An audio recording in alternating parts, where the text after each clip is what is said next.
generations of members of the Bush family have served the federal government and 2 have held the Oval Office. Our next speaker is looking to win the trifecta. And our next speaker served as governor of this state, the Sunshine State of Florida. Ladies and gentlemen, please welcome to the National Urban League, Governor Jeb Bush.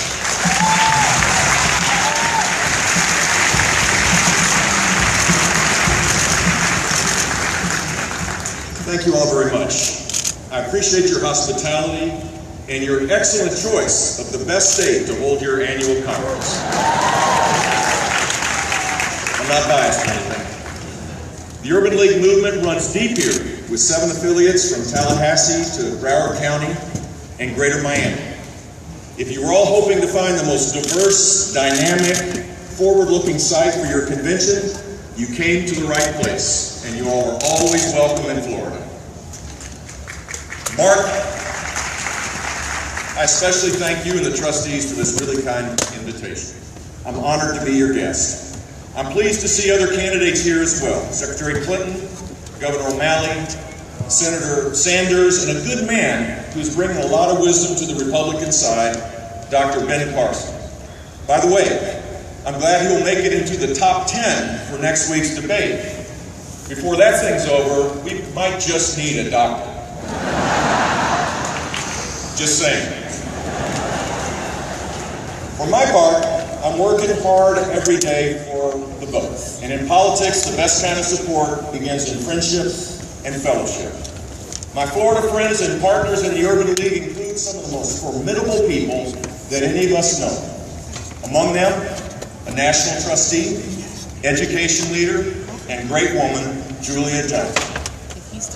Give her a round of applause. And a man who basically built this movement from the ground up in South Florida, my dear friend, T. Willard Fair.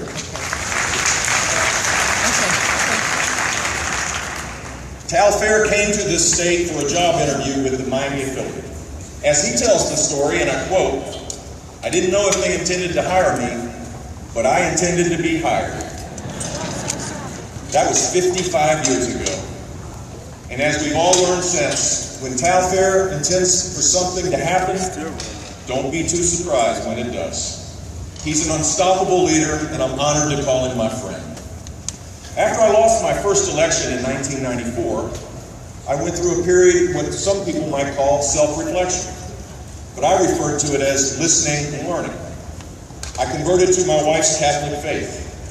I went to family courthouses where there were cases of children abused and neglected, and parents trying but unable to meet their obligations because of barriers, language, skills, or otherwise that held them back.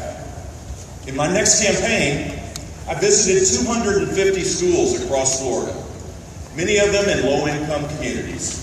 I also partnered with the Urban League of Greater Miami and Tal Fair to do something that was totally new to me. Together, we built the Liberty City Charter School. And at that time, there were no charters in Florida.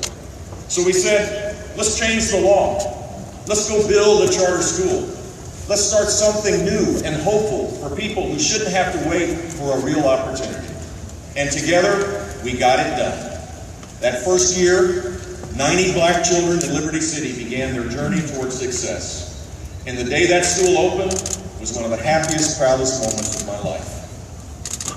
Through that listening and learning, what I found were children who had the God-given ability to achieve, yet for reasons out of their hands, structural, historical, economic, they didn't have the same chance at success as their peers. I'm indebted to Tal and to many others around Florida for giving me that perspective. It made me a better person, a better candidate in 1998, and a better governor for 8 years that followed. That experience still shapes the way I see the deep-seated challenges facing people in urban communities today. I know that there are unjust barriers to opportunity and upward mobility in this country. Some we can see, others are unseen, but just as real. So many lives can come to nothing or come to grief when we ignore problems or fail to meet our own responsibilities. And so many people could do so much better in life if we could come together and get a few big things right in government. I acted on that belief as governor of Florida. It's a record I'll gladly compare with anybody else in the field. Just for starters, leaders know there are plenty of tough calls we have to make, so we should not be wasting time agonizing over the easy ones. So, 14 years ago, when the question was whether to keep the Confederate flag on the grounds of the Florida State Capitol, I said no and put it in a museum where it belongs.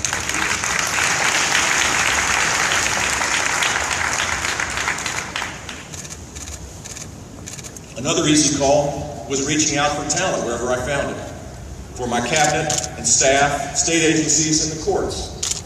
Look, you're not going to get good judgment in government when everybody comes from the same life experience. We increased the number of Black Floridians serving in the judiciary by 43%. And I was particularly proud that during my governorship, the state use of minority-owned businesses tripled. You can't serve all the people unless you represent all the people. And we did it. We did it with the most diverse appointments this state has ever seen. From my first day as governor until the last, respect was the rule, and opportunity for all was the goal. In most lives, opportunity is a hollow word unless you've got the dignity of a job and a paycheck. It becomes real when people are hiring and the economy's growing, and that's what we accomplished here in Florida. We got the state economy growing at 4.4% a year. Average family incomes went up in every income group, and we made Florida the #1 job-creating state in the whole nation.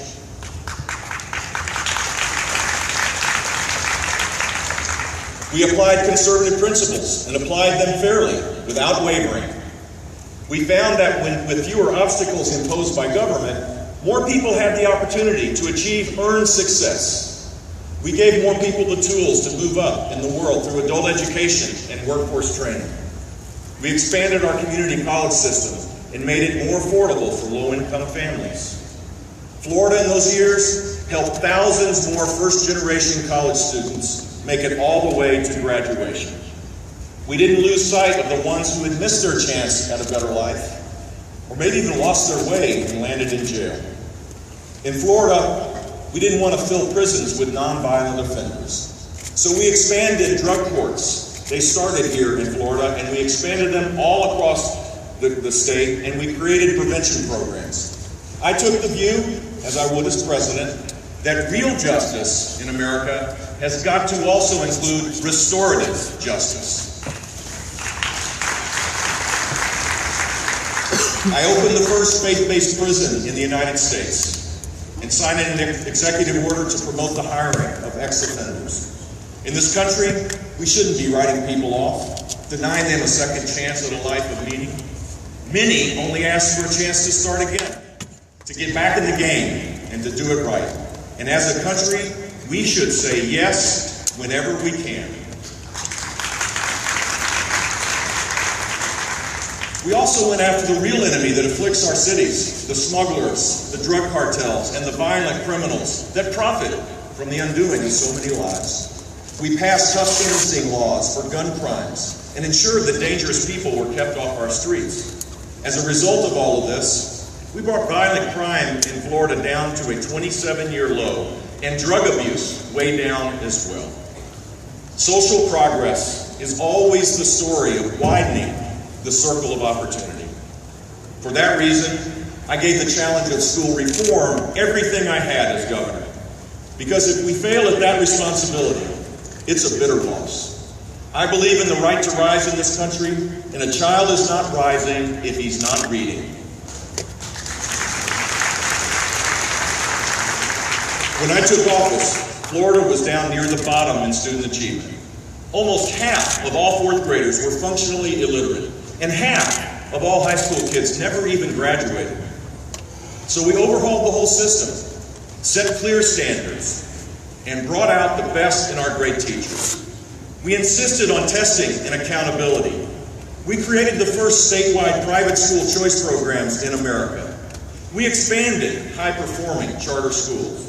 And we ended the insidious policy of social promotion in third grade, the practice of just passing unprepared kids along as if we didn't care, because we did care and we should care. You don't show that by counting out anyone's child. You give them all a chance, and that's what we did in Florida. A lot changed in those years. Graduation rates went up by 50%. The number of Black and Hispanic students passing AP exams increased 4 times over. We also became the leader in early childhood education, and we still are today. Among minority children, Florida saw the greatest gains anywhere in the United States. And what does that show? It shows that every child can learn, no matter their race, no matter their background, no matter where they live. I know this can be done. The debate is changing. Old orthodoxies are falling away. But we can never forget that long-term reform doesn't help a child right now. Years of learning are years that are lost forever. I think of the kids in Washington, D.C. who received opportunity scholarships. A couple thousand boys and girls, almost all of them Black, have been given a chance to leave the worst schools and go to the best. Yet every year, the unions and the politicians want to shut this program down because they don't like parental choice, period. Well, here's the deal. This is what I believe.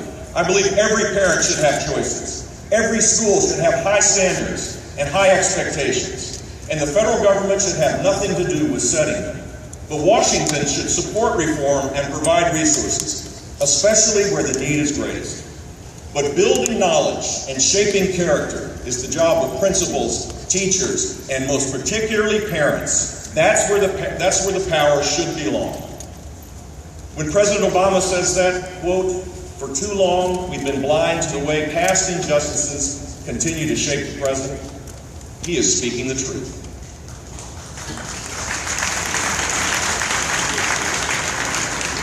But we should be just as candid about our failures in addressing the injustices of a more recent origin. In our cities, we've got so many people who have never known anything but poverty. So many young adults with no vision of a life beyond the life they know. It's a tragedy for them and such a loss to our country because every one of them has a God-given purpose to live out and God-given talents that this world needs. Every one of them was also promised at least one big break in life in the form of a public school to help them learn who they are and what they can do.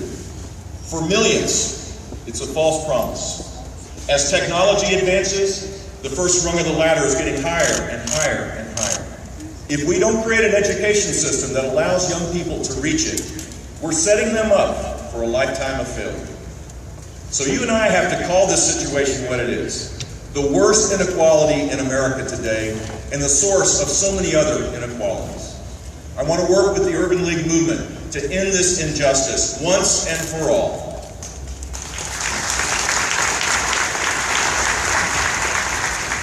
For a half a century, this nation has pursued a war on poverty and massive government programs, funded with trillions of taxpayer dollars. This decades-long effort, while well-intentioned, has been a losing one, and the casualties can be counted in millions who've never had a chance at work, whose families fell victim to drugs and violence and the crushing of the spirit. One of the best anti-poverty programs is a strong family, led by two committed parents. As the family breaks down, so does opportunity. Poverty among dual-parent families is about 7%. Among families with single mothers, it's about 35%. The reason is simple. It is a lot tougher to raise a family alone. Too many kids are growing up without their dad. Fathers who are absent in their child's life need to step up and take responsibility, and it's incumbent on us to exert the positive societal pressures that can turn the tide in the breakdown of fatherhood in America. But for many, that is not an option, and there's no tougher job in the world than being a single mom. So as governor of Florida, I tried to do something about it. I doubled our efforts to collect child support payments. And we increased collections by 90%, and the children were better off because of that. Together with a quality education and a family support system, ending the cycle of poverty requires access to jobs. I've set a goal that will define my economic agenda should I become president. I do not for one moment accept the supposed new normal of anemic 2% growth. I believe we're ready in America to achieve annual economic growth of 4%. And a lot rides on the difference. And the difference is pretty simple to state. The new normal is more businesses going under rather than starting up. 4% growth is a true revival of the private sector and 19 million new jobs. The new normal is the static present for struggling cities.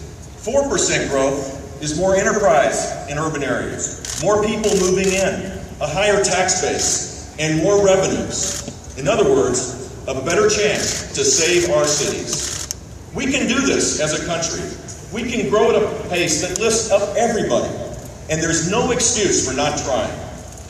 Big, audacious goals are second nature to the men and women of the Urban League. That spirit is most needed when things break down, as we know they do. Anger and violence. We've seen that yet again this year. When all these issues I've discussed make it harder and harder for people to imagine a hopeful future, then it's easy to see why there's anger and disillusionment. Trust in our vital institutions is at historic lows. It's up to all of us to work diligently to rebuild that trust. That happens one person at a time, one politician at a time, one police officer at a time, one community leader at a time.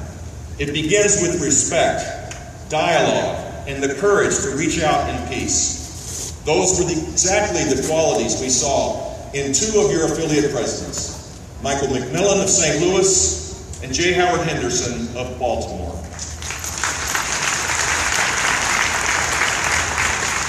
These good men were tested, and they showed us the way. Strength to love, as Martin Luther King called it, always shows the way. And sometimes, as is in Charleston last month, it shines as a true light in the darkness. In the community of that city, we found such grace, such purity of heart, such heroic goodness, such boundless mercy, all gathered up in one story. We like to think that Charleston's response to evil told the world something good and right about this nation and our people, and it surely did.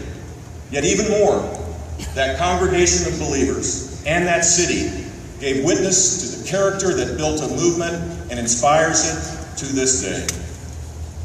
I will endeavor to live up to the goodness of Charleston and work with you to better our communities, whether as your neighbor or as your president. I know there are great and lasting things we can achieve together, maybe only together, to keep America faithful to its ideals of equality and justice for all. Your support in that effort is something I will work every day to earn. I welcome your friendship, and I ask for your vote. God bless you all, and thank you for the invitation.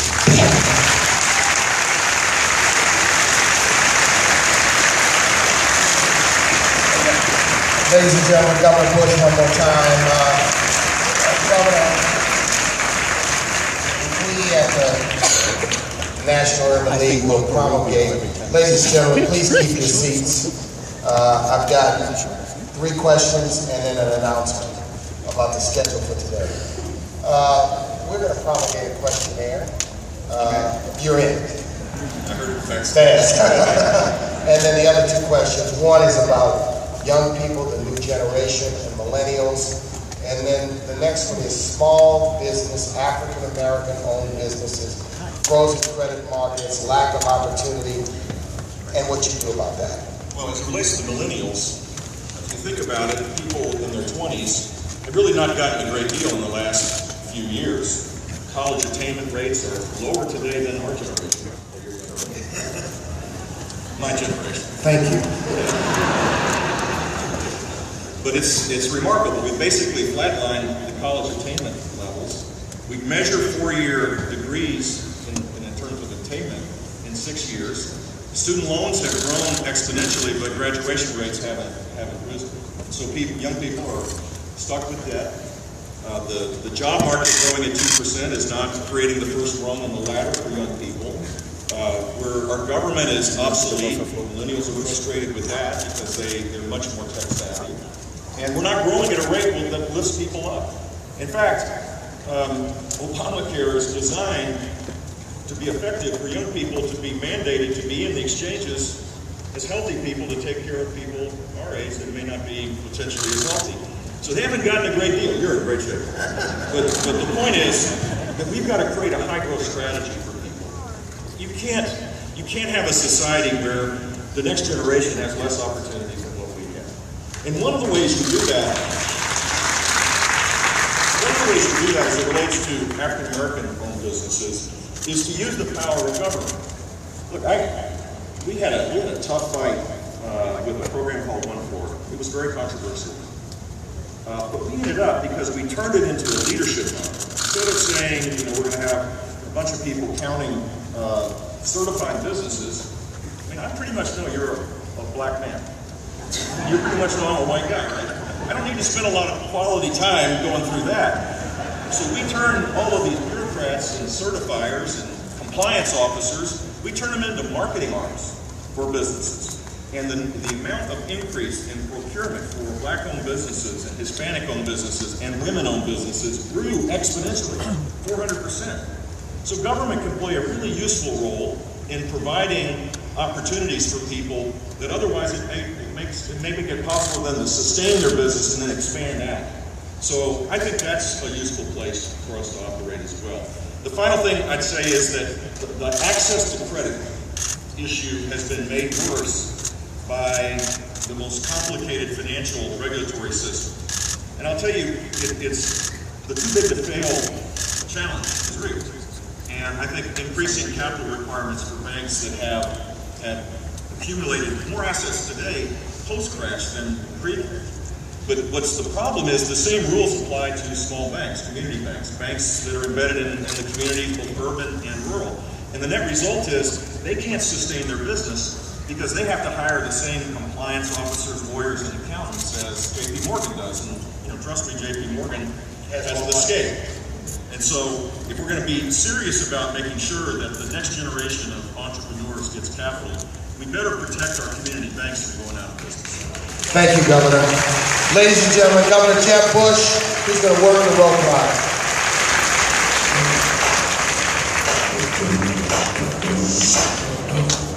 Ladies and gentlemen, just as he begins to work the rope line, lunch will start at 12:30 instead of 12. Workshops will go from 11 to 12:15. Please note the change.